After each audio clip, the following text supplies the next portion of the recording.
오늘 성경 말씀에 보면 하나님께서 에스겔 선지자에게 예언을 하시는데 행위로 하나님께서 명령을 하십니다. 그 명령은 포로들이 끌려갈 때 메고 가는 그 행낭, 그 가방을 메고 가라 이렇게 얘기를 하시는 거예요. 그래서 이 포로들이 끌려가는 행랑이 어느 건가 이렇게 보니까 옛날에 이제 고고학자들이 이 비석 같은 데서 발견한 그림에 보면 자루같이 생겼는데 한쪽 어깨에다 이렇게 둘러매고 가는 이제 허름한 그런 가방입니다. 근데 그거를 이 에스겔 집 문 밖에 창문 밖에다가 이렇게 걸어놓아서 낮에 사람들이 거기서 그거를 보도록 걸어놓으라 이렇게 말씀하시고 저녁에는 그 행랑을 직접 메고 포로가 끌려가는 것처럼 백성들 앞에서 이렇게 끌려가는 모습을 요새 말하면 행위 예술입니다.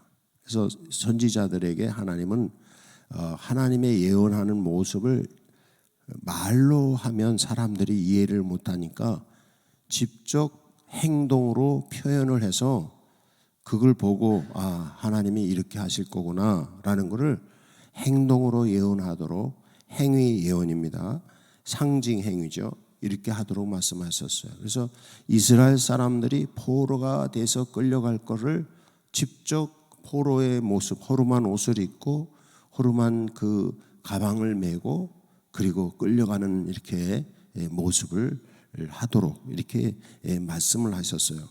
근데 왜 그렇게 했는지를 여기 3절 성경에서 우리가 발견할 수가 있는데 인자야 너는 포로의 행장을 꾸리고 낮에 그들의 목전에서 끌려가라.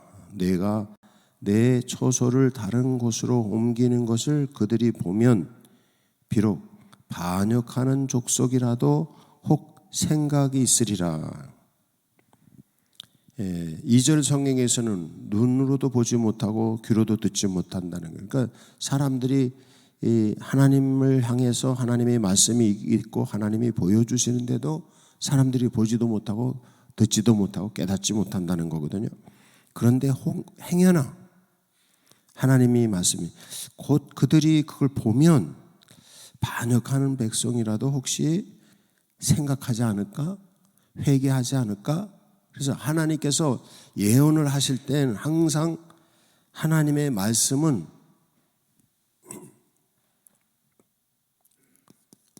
심판의 예언이라 할지라도 심판의 예언을 하나님께서 너 심판한다. 그러니까 심판이 이루어지는 게 목적이 아니라 심판의 예언을 통해서 하나님은 회개하고 죄악에서 회개하고 돌아오기를 원하시는 겁니다. 이것이 오늘 말씀에 하나님께서 에스겔 선지자에게 포로의 행랑을 미고서 이렇게 실제 행동으로 보여줘라 라고 하는 것은 혹 그들이 생각하지 않겠는가. 우리 심판이 있을 거니까 심판 받지 않으려고 우리가 회개하자라고 생각하지 않겠는가 라고 하나님이 그들에게 기대를 하고 계십니다. 하나님은 심판하시면서 기대하십니다. 생각하면서 회개할 것을 기대하신다는 거예요. 그래서 그런 성경이 여러 군데서 나오잖아요. 요나서에서도 보면 요나가 가서 니느웨 성이 망할 거라고 예언을 했죠. 그런데 하나님이 안 망하게 하셨죠. 왜 그래요? 니느웨 사람들이 회개했단 말이죠. 그래서 요나가 하나님께 항의를 합니다. 하나님, 망한다고 하셨으면 망해야 되지 않습니까? 그러니까 하나님께서 아니다. 그들이 회개했지 않냐고. 그러니까 우리가 죄 가운데서 회개하는 것은 하나님이 예언하시는 것조차도 다 무효로 만듭니다. 이것을 믿으시기 바랍니다. 그래서 이들이 생각하지 않겠는가? 예언의 포로가 될 것을,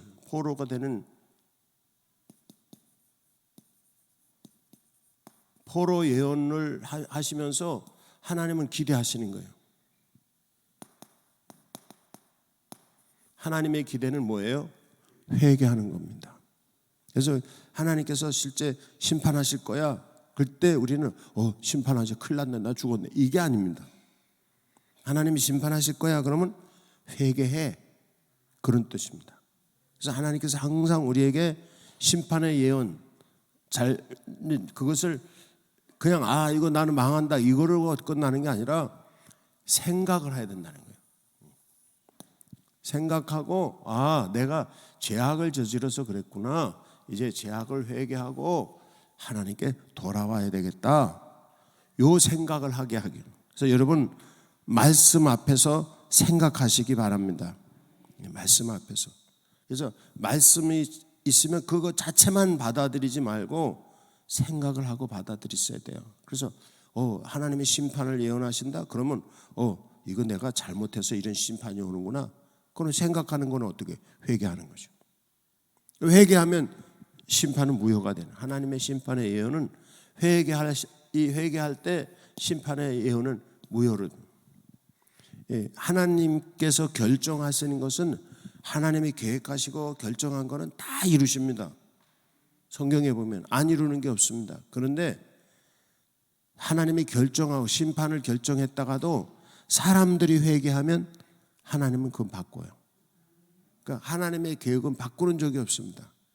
그러나 우리가 회개하면 하나님은 계획해 놓고 어떤 것도 바꾸셔요. 하나님은 사랑의 하나님인 것을 우리는 여기서 알 수가 있습니다. 기대하고 있는 걸 보면 하나님은 사랑의 하나님, 사랑의 하나님. 그래서 내가 예언 망할 거라고, 포로가 돼서 갈 거라고 하면서도 혹시 행여나 그들이 회개하지 않을까? 좀 생각하고 회개하지 않을까? 그거예요. 그래서 우리가 믿는 사람과 안 믿는 사람들의 것은, 예를 들어서 안 믿는 사람들은 점을 치거나 이럴 때, 그럼 그것이 잘못될 거라면 그 잘못된 것 때문에 불안해한단 말이에요. 근데 믿는 사람들은 그게 아니라 잘못될 거라고 예언하시면 지금 내가 뭐가 잘못됐지? 자기를 돌아보면서 회개하는 거예요. 그럼 회개하면 하나님께서 계획하시고 심판하시려고 했던 것을 다 취소하시고 다 바꾸시는 거예요. 그래서 하나님을 바꿀 수 있는 사람이 하나님을 바꿀 수 없어요. 그렇지만 하나님의 의지를 바꿀 수 있는 것은 딱 한 가지는 회개하는 겁니다. 회개하는. 그래서 죄 가운데서 회개하고 돌아오는 거, 이것만이 하나님의 의지를 바꾸고, 왜? 하나님은 사랑의 하나님이기 때문에 사실은 심판의 예언도 사랑의 메시지라고 우리가 이해를 해도 괜찮을 겁니다. 16절 성경에 보면 하나님께서 그들이 내가 여호와인 줄을 알 거다라 하면서, 왜 여호와인 줄 아느냐 하면, 그러나 내가 그 중 몇 사람을 남겨 칼과 기근과 전염병에서 벗어나게 하여 그들이 이르는 이방인 가운데에서 자기의 모든 가증한 일을 자백하게 하리니 내가 여호와인 줄 그들이 알리라. 포로가 돼서 다 가는데, 그때 전쟁, 경제적인 공황, 전염병, 이 세 가지가 항상 인간의 문제잖아요. 근데 거기서 남은 자들을 남기실 거라는 거예요. 그래서 하나님의 사랑, 심판하심에도 불구하고 꼭 남은 자, 하나님은 사랑. 그래서 하나님은 사랑의 하나님이시기 때문에 생각하고 회개할 길을 기르시고, 그렇지 않고 그 중에서 남은 자예요. 그래서 구약 성경의 신학자들은 얘기를 할 때 이런 얘기를 합니다. 남은 자 사상이 있다, 이렇게. 구약 성경 속에 남은 자 사상이 있다는 거예요. 하나님이 심판을 하시는데 다 심판하지 않고 꼭 씨를 남겨요. 씨를. 하나님은 완전히 다 망하게 하지 않고 꼭 씨를 남기신단 말이에요. 그래서 노아 시대 때는 누구를 남긴 거예요? 심판하시면서 노아를 남기신 거예요. 그래서 노아를 통해서 번식하게 하는 거예요. 이스라엘이 포로가 돼서 끌려갈 때는 누구를 남기신 거예요? 거기 남은 자들을 모아서 다시 민족을 일으키는 거예요. 그럼 남은 자는 누굴까요? 누가 남은 자가 될까요? 회개하고 예수를 믿고 신앙생활을 잘하는 사람이에요. 남은 자는 믿음이 있는 사람입니다. 그런데 이제 여기 성경에서 우리가 3절 성경에 보면 2절, 3절에서 반복되는 게 반역하는 족속이라는 말씀이 반복해서 나옵니다. 우리는 반역한다는 이 말 속에서 패역한다는 표현을 쓰기도 하는데 이 반역이라는 말 속에서 들어있는 의미가 있습니다. 반역은 언제 쓰는 말이에요?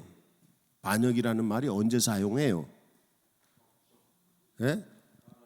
나라를 뒤엎기 위해서 나라의 왕을 반역하고 나라를 뒤엎으려고 하는 거잖아요. 그게 반역자잖아요. 그러면 여기서 우리가 성경 속에 들어있는 중요한 사상이 있습니다. 그게 뭐냐면 성도들이 이거를 자꾸 잊어버려요. 그게 뭐냐면 신정국가예요.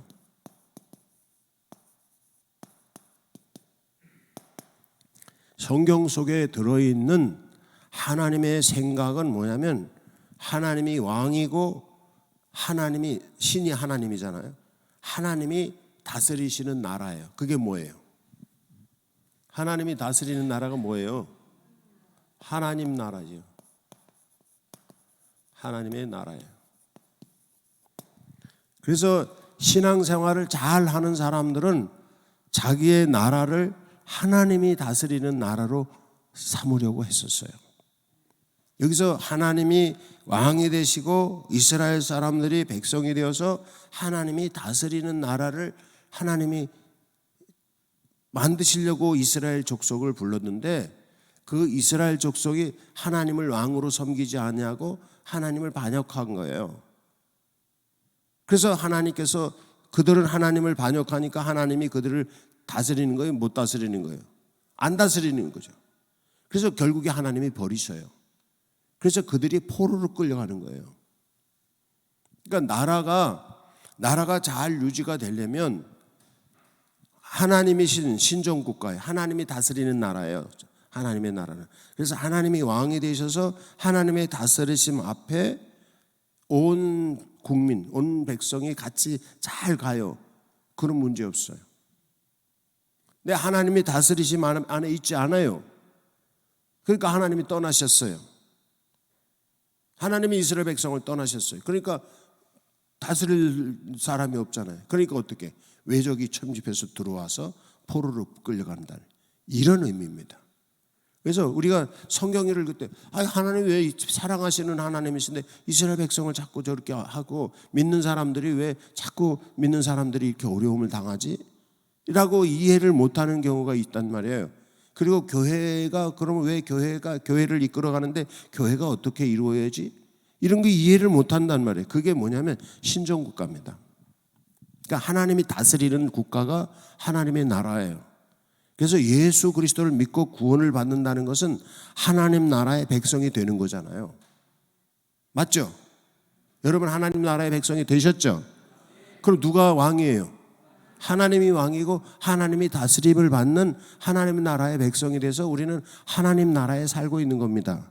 그래서 이 땅에 살아도 우리는 하나님 나라의 백성으로 이 땅에 사는 거예요. 그리고 우리를 다스리는 분은 누구예요? 하나님인 거예요. 이거예요. 그래서 이게 이제 조금 흐트러진 게 옛날에는 미국이 생기기 전에 한 300여 년 전 그때는 종교의 자유가 없었어요. 이 세상에 종교의 자유라는 말이 나온 거는 미국이 생기면서 미국을 세우는 사람들이 종교의 자유를 주장했어요. 그때는 종교는 어떻게 되냐면 어떤 나라의 왕이 우리는 기독교야. 그런 국민들이 다 기독교해야 돼. 안 믿으면 반역자야. 또 어떤 사람은 우리는 천주교야. 그럼 다 천주교 믿어야 돼. 안 되면 반역자야. 그래서 영국 같은 데서 보면 거기는 성공회가 영국 국교예요. 그러니까 성경회를 안 믿고 천주교를 믿는 사람들은 성공회를 믿는 왕이 천주교인들을 다 죽이는 거예요. 청교도들, 기독교인들도 다 죽였어요. 그런 때가 있었어요. 또 그래서 이제 그때 기독교인 청교도들이 도망가서 어디로 간 거예요? 미국으로 간 거예요. 그래서 미국이 생긴 거고, 미국에 가서는 야, 우리는 이렇게 살면 안 되겠다. 종교의 자유를, 예수 믿는 것 때문에 막 핍박을 받고 죽기도 하고 그랬으니까 안 되겠다. 그래서 미국 새로 만드는 나라에서는 종교의 자유를 하자. 그래서 각 종교가 다 뭐 천주교니 무슨 성공회니 무슨 뭐 다른 뭐 그 당시 뭐 제세례파들, 그런 파들이, 이단 파들이 많이 있고 그랬는데 그런 사람들도 다 자유를 줬어요. 그래서 이단이 가장 많은 나라가 한국 다음으로 미국이 최고 많습니다. 미국은 아예 이단 자체를 인정을 해요. 한국은 인정을 안 하잖아요, 우리는. 근데 거기는 이단 자체도 인정을 해요. 그 자유라는 말을 굉장히 중요시 여겼어요. 근데 이전에는 그 나라가 천주교인이면 다 천주교인이 되고, 동방정교회는 다 동방정교회 되고, 기독교는 다 기독교회 되고, 아니면 불교는 다 불교회 되고, 지금 이슬람교 저쪽에 중동 지역에는 다 이슬람교만 해야지 다른 거 믿으면 안 되는 거예요. 종교의 자유가 없는 나라가 공산주의하고 이슬람권 나라들은 종교의 자유가 없어요, 거기는. 그래서 다 그래서 이 이란 같은 나라는 종교 지도자가 대통령이 되는 거예요. 우리나라로 말하면 누가 대통령이 되면 목사님 중에 최고 연세 많고 높은 분이 대통령이 되는 거예요. 신정국가예요. 근데 옛날에는 다 그랬던 거고, 근데 종교 자유가 있다 그러면서 우리가 종교의 자유가 오면서 믿는 우리 기독교인들이 여기서 좀 혼란을 겪는 거예요. 교회 다니는 건 뭐 취미생활이라고 생각하는 분들도 있고, 교회 다니는 건 어떤 교훈을 얻기 위해서 가는 거라고 생각하는, 이렇단 말이에요. 근데 원래 성경에서 하나님이 얘기하시는 것은 교회에 다니고 예수 믿는 것은 하나님 나라의 백성이 되고 신정국가의 국민이 되는 거예요. 그래서 이런 표현이 있잖아요. 우리의 나라는 어디에 있어요? 하늘에 있다는 거죠. 이 예수님 표현대로. 그러니까 이 땅에서는 잠깐 있다가 우리는 천국에 가서 영원히 살 거라는 거죠. 그럼 이 땅에 사는 데는 어떻게 되는 거예요? 예를 들어서 다른 나라에 사는 거예요. 다른 나라. 이 세상은 내 집 아니네. 그런 찬송이 있잖아요. 그게 그런 뜻이에요. 예를 들어서 다른 어느 나라에 사는 사람이, 예를 들어서 중국에 사는, 아니면 러시아나 무슨 그런 데 사는 우리 동포들 있잖아요. 옛날에 그 한국 동포들 있잖아요. 러시아 고려인, 중국에서는 조선족이라 그러잖아요. 그런 분들이 거기서 사는데 한국 국적을 땄어. 근데 그런 경우가 주로 대부분 어떻게 따는가 하면, 그 호적이 있는데 자기 조상 중에 한국에 그 호적에 그 이름이 있는 거야. 그 사람은 자동으로 자기 할머니나 할아버지 중에서 한국에 주소하고 어디 살았다. 그런 사람들은 다 한국 국적을 딸 수 있어요. 그러면 들어올 수 있어요. 그래서 그렇게 했어. 근데 한국에 오지 않았어도 중국이라든지 아니면 러시아에 살면서 자기 할머니 할아버지 이거 다 가지고 있어가지고 어디로 가느냐면 한국 대사관으로 가는 거예요. 한국 대사관에 가서 우리 할머니 할아버지가 누구야라고 서류를 가지고 가서 이렇게, 그러면 한국 대사관에서 다 검색을 해서 옛날에 어느 주소에 누가 살았다 이렇게 보니까 맞아. 그럼 거기서 한국 대사관에서 그럼 당신이 이제 한국 국민으로 내 인정해 주겠다고 이게 주민등록을 만들어 준단 말이에요. 그러면 중국에 살든지 러시아에 살아도 그 사람은 어느 나라 백성이야? 한국인인 거예요. 비유예요. 우리가 이 땅에 살면서 교회가 뭐냐면 대사관이야. 교회가 하나님 나라 대사관입니다. 그래서 교회에 와가지고 예수 믿고 믿음을 통해서 하나님 나라의 백성으로 등록을 했어. 그럼 우리 천국 안 가도 이미 우리는 누구예요? 하나님 나라 백성인 거예요, 이게. 근데 중국에서 사는 우리 동포들 중에 그렇게 조상이 그렇게 된 사람들은 한국 여권을 만들 수가 있어요. 거기 대사관에 가면 한국 국민이니까. 그럼 한국 여권을 가지면 한국에 들어올 때 어떻게 해요? 그냥 패스예요. 그냥 패스. 인천공항에서 들어올 때 한국 이 여권을 가지고 있는 사람들은 여기 따로 이리 와서 이렇게 한국 여권 있는 사람 이리 오라고 표시해. 그 사람들은 그냥 거의 그냥 보내요. 근데 외국인들은 서서 한참 기다린단 말이에요. 우리가 예수 그리스도를 믿는다는 것은 하나님 나라의 여권을 가지고 있는 거예요. 그게 프리패스예요. 그래서 천국 간다는 말이 그래 된 거예요. 그래서 여기서 반역이라는 말 속에 들어있는 뜻이 그들이 반역하니까 하나님이 떠나시는 거예요. 하나님이 다스리지 않는 거예요. 그래서 그 다음부터는 하나님이 돌봄을 받지 못하는 거예요. 그래서 우리 믿는 사람들이 항상 기억해야 되는 건 하나님의 나라는 하나님이 다스리는 국가다. 신정 국가다. 이걸 잊으면 안 됩니다. 그래서 교회에는 하나님이 다스리시는 거예요. 이번에 터키에서 지진이 났잖아요. 지진이 났는데 먼저 한국 외교부에서 지진이 났을 때 외교부가 하는 한국 국가에서 하는 게 뭐냐면 한국 국민 중에 터키에 지진이 난 지역에 가 있는 사람이 누군지를 다 찾는 거예요. 그걸 어떻게 찾아요? 터키에 있는 대사관이나 영사관이 있는 거죠. 거기서 어디가 있는지 또 어떻게 알아요? 여행하는데. 근데 우리가 여행을 하다 보면 비행기를 타고 가서 다른 나라에 딱 도착하자마자 비행기 속에서는 이제 핸드폰을 껐다가 도착하면 공항에서 이제 핸드폰을 키잖아요. 그럼 핸드폰에 문자가 바로 오는데 뭐냐면 영사관에서 문자가 와요. 그러니까 내가 어디 도착하자마자 내가 그 나라에 갔다는 것을 영사관에서 다 알고 있는 거예요. 그러니까 어디 가 있든지 그 핸드폰을 가지고 가면 어디 가 있는 거 다 아는 거죠. 그러니까 그 영사관에서 계속 그 국민을 돌보고 있는 거예요. 여러분 이 세상에 살아도 하나님 나라 백성은 누가 다 돌보고 계시는 거예요? 하나님이 돌보고. 이게 신정국가예요. 이거를 잘 이해를 못하는 거예요. 성도들이 이걸 이해를 못하니까 신앙생활을 잘 못하는 거예요. 이것도 아니 외국에 가면 그냥 갔다 오는가 보다 이렇게 생각하는데 아무리 혼자 가도 다 떠요. 다 떠요. 그래서 무슨 일이 있으면 어디다가 연락을 하면 돼? 도움받으려면 영사관이나 대사관에다가 연락을 하면 돼요. 거기 아주 원리 전화를 어디로 하라고 전화번호가 다 와요. 문자로. 그리고 아무 데나 어디 가 있어도 거기서 그 영사관에다 내가 지금 이런 어려움에 처했는데 나 도와달라고 그러면 누가 도와주는 거예요? 대한민국 영사관에 와서 도와주는 거야.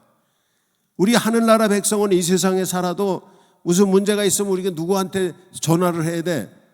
하나님께 더 전화하는 게 뭐예요? 기도예요. 그러니까 우리가 하나님의 나라의 백성이 되고 하나님과 늘 연결이 돼 있어야 돼요. 이게 신앙생활을 잘하는 거고, 그리고 무슨 일이 있을 때마다 하나님께 기도해서 전화를 드려서 지금 내가 이런 어려움에 처했으니까 하나님 나를 도와달라고. 그 나라에서 어려움에 처했는데 하나님이 와서 도와주셔야 돼. 왜? 내가 누구기 때문에? 하나님 나라의 백성이기 때문에. 이게 신앙의 기본적인 틀입니다. 근데 이거를 이해를 못하고 신앙생활을 하는 분들은 왜 기도해야 되는지, 왜 교회에서 자꾸 나를 귀찮게 하는지, 교회에서 왜 이래라 저래라 하는지 그걸 이해를 못하는 거예요. 그래서 이 교회가 하고 교회에서 이 목사가 그리고 교회 속장님들, 특히 속장님들이 연락책이잖아요. 여기 다 무슨 일 있으면 다 속장님들이, 작은 목사예요. 속장님들이. 그래서 자기 속해 사람들을 잘 돌봐야 돼요. 무슨 일이 있으면 바로 연락해가지고 목사한테 연락하고, 목사는 누구한테 연락해야 돼? 하나님께 연락해야지. 그래서 하나님께서 처리하도록. 그거에 어떤 분들은 아예 목사님 바쁘신데 목사님 몰라야지, 목사님 몰래 하자, 우리 목사님 바쁘신데 뭐 이렇게 내 힘든 것까지 목사님한테 다 일일이 얘기해. 그러는 분들이 있어요. 그 사람은 하나님 나라 백성이 아닌 거야. 그러니까 하나님께 다 하래서 하나님이 다 알고 계셔야 되고, 성도들은 목사가 다 알고 있어야 돼요. 그래서 그걸 누구한테 난 보고해야 돼요? 하나님께 보고하고 하나님께서 말씀하시는 대로 성도들을 잘 돌봐야 되는 거예요. 교회는 신정국가예요. 이걸 잊으면 안 됩니다. 그러니까 완전한 국가는 아니잖아요. 지금 우리 이 땅에 세상에서 살고 있으니까. 근데 이 대사관이 대사관. 교회가 이 땅의 대사관입니다. 그래서 우리는 하나님 나라 백성이기 때문에 항상 하나님의 돌봄 안에서 있어야 되는 거예요. 이걸 잘 모르는 분들이 교회 생활을 잘 못해요. 그러니까 교회들이 문제가 되고 신앙생활에 문제가 되는 게 다 이걸 이해하지 못해서 그래요. 그래서 하나님의 나라는, 하나님은 하나님의 신정국가를 이루시려고 하고 계시고 하나님이 다스리고 계십니다. 그런데 이 다스림을 안 받는 거예요. 이게 반역이에요.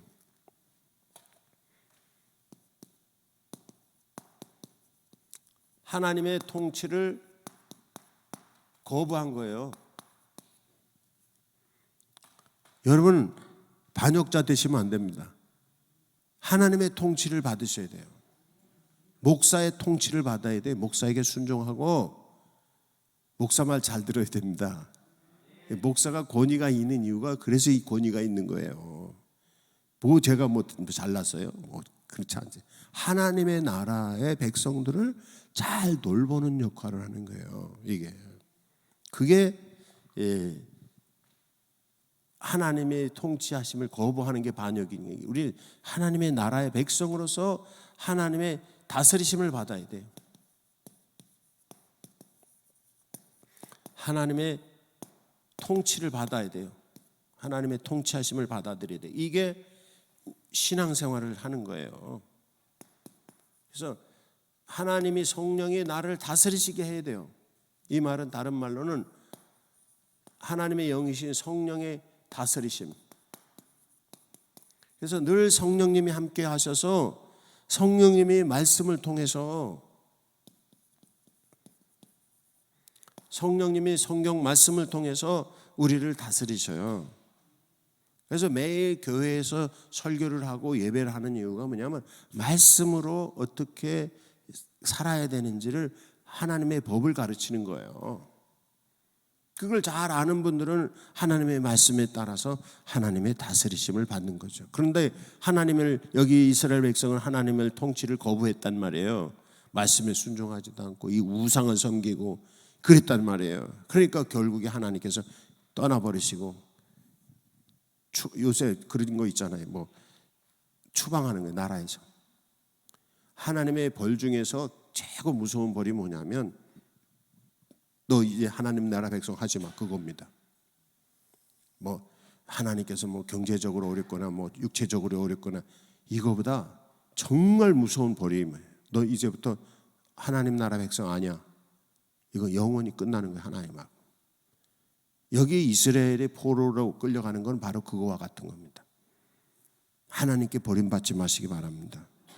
그것은 나는 하나님의 백성입니다라는 믿음을 가지고 십자가 보혈의 은혜로 하나님의 백성이 되었고, 하나님의 백성이 되었으면 하나님의 성령의 다스리심을 통해서 성경 말씀을 따라서,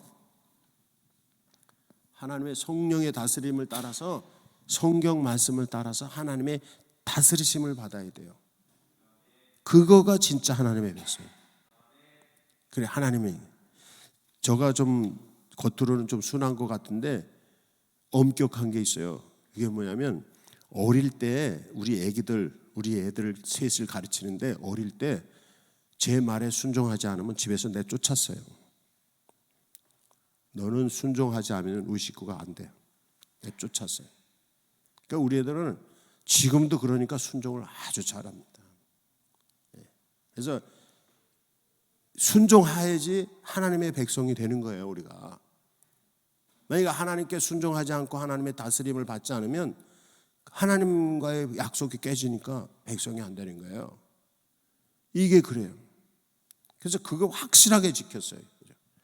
저는 하나님 앞에서 나는 하나님의 말씀이니까 내가 죽도록 순종하고 하나님의 종이니까 이게 난 내 자신이 그래요. 그런 것처럼 교회에서는 그건 못하겠더라고. 성도들한테는. 근데 집에서는 제가 합니다. 집에서는 지금도 제 말 안 들으면 엄격하게 합니다. 그래야지 그 집안을 책임지고 아버지로서 또 책임도 지고 하는 것이지. 하나님이 그러신 분이에요. 그래서 하나님이 다스리심을 받아요. 교회 생활하는 것도 사실은 이겁니다. 이게. 근데 교회에서는 제가 그렇게는 못합니다. 근데 하나님이 그렇게 하실 겁니다. 그래서 교회 생활하면서 자꾸 어려움 당하는 분들이 다 문제는 뭐냐면 이 하나님의 통치를 거부해서 그런 거예요. 하나님의 다스림, 하나님의 통치를 자꾸 거부하시면은 하나님의 돌봄을 받을 수가 없습니다. 그건 뭐 생각해보면 이게 다 알 수 있는 거예요. 생동, 우리 삶 속에서 하나님이 날 다스리고 있다? 그러면 다 잘 될 수밖에 없어요. 전지전능하신 하나님이기 때문에. 그러나 우리가 하나님은 다스림을 받지 않고 목사 말도 듣지 않고 자기 멋대로 막 이렇게 하는 분들은 잘 될 수가 없어요. 이건 저주가 아니에요. 성경의 법칙이에요. 하나님의 말씀으로 다스리기 때문에, 그러니까 우리는 하나님의 백성이라는 걸 잊으시면 안 돼요. 하나님 나라의 백성이 되는 순간부터 하나님이 책임져 주세요. 그래 하나님이 사랑으로 다스려 주세요. 그러니까 이 관계를 계속 유지를 하셔야 돼요. 예수 믿고 회개하고 십자가 보혈의 은혜로 말미암아 하나님의 백성이 됐다. 그 다음부터는 확실합니다. 그 확실한 자리에서 하나님을 섬기고 하나님의 다스림을 받고, 그 다스림을 받는 건 뭘 통해서 받아요? 교회를 통해서 받는 거예요. 어떤 분들은 뭐 믿는다고 하면서 교회도 다니지 않고 교회 등록도 하지 아니하고 그냥 집에서 혼자 뭐 인터넷에 설교하는데 여기 많으니까 오늘은 이 목사님 설교 듣고 자기 마음에 드는 목사님 하나 골라가지고 텔레비 보고 앉아 있단 말이에요. 그거는 하나님의 나라의 백성으로 하나님의 다스림을 받는 게 아닙니다. 교회에 등록을 하고 교회 속회에 등록이 돼서 속회를 통해서 이게 돌봄을 받아야 돼요. 다스림을 받는 거예요. 이게 하나님의 나라의 백성으로 사는 겁니다. 이제 이 은혜 안에